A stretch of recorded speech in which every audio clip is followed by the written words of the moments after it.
Hi மக்களே, இன்றைக்கி நம்ம வீட்டில் என்ன ஸ்பெஷல்னு பார்த்துருவோம். அதுக்கு முன்னாடி வந்து தலை ரொம்ப வலிச்சிச்சு, அதனால் டீ வந்து போட்டுருந்தேன். டீ வந்து குடிச்சிருவோம் அப்படின்னு சொல்லிட்டு டீ எல்லாம் போட்டு குடித்ததுக்கப்புறமா நம்ம வந்து வேலையை ஸ்டார்ட் பண்ணுவோம் அப்படின்னு சொல்லிட்டு கீரையெல்லாம் வந்து ஆஞ்சு வச்சுருந்தேன். இந்த அரைக்கீரையெல்லாம் ஆஞ்சு வச்சுருந்தேன். எந்த கீரைனாலும் நம்ம வீட்டில் வந்து சாப்பிடவே மாட்டேங்கிறாங்க. என்னடா இது அப்படின்ற மாதிரி இருக்குது. ஏன்னா கீரை சாப்பிட்டா எல்லாரும் வந்து நல்லதுன்னு சொல்கிறாங்க, டாக்டர்ஸ் வந்து ரொம்ப நல்லது அப்படின்ட்டு சொல்லிட்டு இருக்காங்க. ஆனால் நம்ம வீட்டில் இருக்கிறதுக்கெல்லாம் என்ன பண்ணுதுங்கன்னா, இந்த கீரையை வாங்கினாலே சண்டை தாங்க வருது.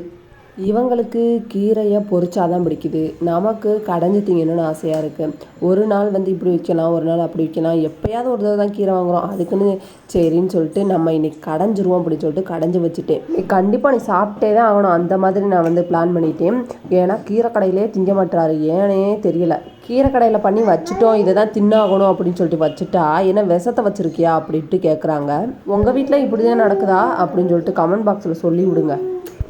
நானும் அப்படியே கீரை கடையில் பண்ணிடலாம் அப்படின்னு சொல்லிட்டு ஸ்டார்ட் பண்ணியாச்சு. இன்றைக்கி வந்து கீரை கடையலுக்கு வந்து தக்காளி, அதுக்கப்புறம் சீரகம், 2 பச்சை மிளகாய், அப்புறம் வந்து 2 சின்ன வெங்காயம், அப்புறம் நல்லா கழுவுனது கீரை வாங்கினதுலாம் என்னானே தெரிலங்க. அவ்வளோ வந்து தூசியாக இருந்துச்சு. அப்புறம் வந்துட்டு அதில் புல் அது இதுன்னு போட்டிருக்காங்க, அவ்வளோ புல்லாக இருந்துச்சு. எல்லாத்தையும் எடுத்து விட்டு 2 தடவை கழுவிட்டு அப்புறம் தான் வச்சேன். அதுக்கப்புறம் வந்துட்டு பொரியலுக்கு வந்து 2 பீட்ரூட் இருந்துச்சா, சரின்னு சொல்லிட்டு பீட்ரூட் பொரியல் பண்ணிடலாம் அப்படின்னு சொல்லிட்டு பீட்ரூட் பொரியலுக்கு வந்து ரெடி பண்ணிகிட்டு இருக்கேன்.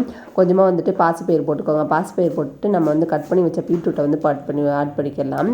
அதுக்கப்புறம் வந்து கொஞ்சம் நேரம் வந்துட்டு அலசினதுக்கப்புறமா நான் வந்து குக்கரில் வச்சுருவோம் அப்படின்னு சொல்லிட்டு தான். ஏன்னா ரொம்ப லேட் ஆகுது வேகிறதுக்கு, அதனாலதே சரி நம்ம வந்துட்டு சாப்பாடெலாம் வச்சுருந்தோமா, சாப்பாடெலாம் எடுத்து வச்சுருவோம் ஹாட் பாக்ஸில் அப்படின்னு சொல்லிட்டு ஹாட் பாக்ஸில் ஒன்றுனா எடுத்து வச்சுட்டு இருந்தேன் சாப்பாடெலாம். அந்த ஹாட் பாக்ஸில் எடுத்து வச்சிட்டோம்னா 4 மணி வரையும் கூட சூடாக இருக்கும், அதனாலதான் ஹாட் பாக்ஸில் வைக்கிறது. ஆனால் வந்துட்டு கெட்டு போயிடுது டக்குனேவும். நம்ம வந்து அன்றைக்கே காலி பண்ணிடணும், இல்லை சாப்பாடு வந்து கொஞ்சம் நல்லா இருக்க மாட்டேங்குது. இப்போ இதே சட்டியில் வச்சுட்டிங்கன்னு வச்சுக்கோங்களேன், அது வந்து மறுநாள் கூட அப்படியே இருக்கும். உங்களுக்கு குக்கரில் வச்சிங்கன்னா அதே நாள்லேயே நீங்கள் வந்து சாப்பிட்டு எல்லாத்தையும் வந்து காலி பண்ணிடுங்க.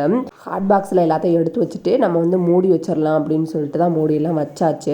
வச்சதுக்கப்புறமா நம்ம வந்து பீட்ரூட்லாம் அலசி வச்சுருந்தோம்ல, அதை வந்து குக்கரில் வேக வைக்கணும். இப்போ பருப்பும் இதுவும் போட்டு வச்சுருந்தோம். கொஞ்சம் வந்து உப்பு போட்டு இது கூட குக்கரில் 2 விசில் விட்டு இறக்குனா நல்லாயிருக்கும். ஒரு அடுப்பில் கீரை வேக போட்டிருந்தேன்ல, அதை வந்து பார்த்துட்டு இருந்தேன். அதுக்கப்புறம் நம்ம வந்துட்டு வடிச்சு எடுத்துடலாம் அப்படின்னு சொல்லிட்டேன். வடித்தெடுத்ததுக்கப்புறமா நம்ம வந்து வடிச்சிட்டு அப்புறமா நம்ம வந்துட்டு இது பண்ணிக்கலாம். கொஞ்சம் ஒரு 2 சுற்றி மிக்சியில் அரைச்சிட்டோம்னா அது சாம இருக்கும். நம்ம வந்து கடையிறதுக்கு வந்து இதெல்லாம் மற்ற வச்சு யூஸ் பண்ண மாட்டோம். ஏன்னா பாப்பாங்களை கூப்பிட போகணும், இது பண்ணணும், லேட் ஆகிடுன்னு சொல்லிட்டு நான் வந்து டக்குனே சமையலை முடிச்சிருவேன். அதுக்கப்புறம் மிக்சியில் அடிச்சுட்டு வந்துட்டு அதையும் வந்துட்டு ஒரு இதில் வந்து தாளிச்சு விட்டுட்டேன். அப்புறம் வந்துட்டு பீட்ரூட்டையும் ஒரு இதில் தாளிச்சு விட்டு கொட்டிட்டு அப்புறம் எல்லாத்தையும் எடுத்து சாப்பிட்றதுக்கு ரெடியாக வச்சு எடுத்து வச்சு ரசம் இருந்துச்சு, அதையும் வச்சு சாப்பிட்டுக்கலாம்.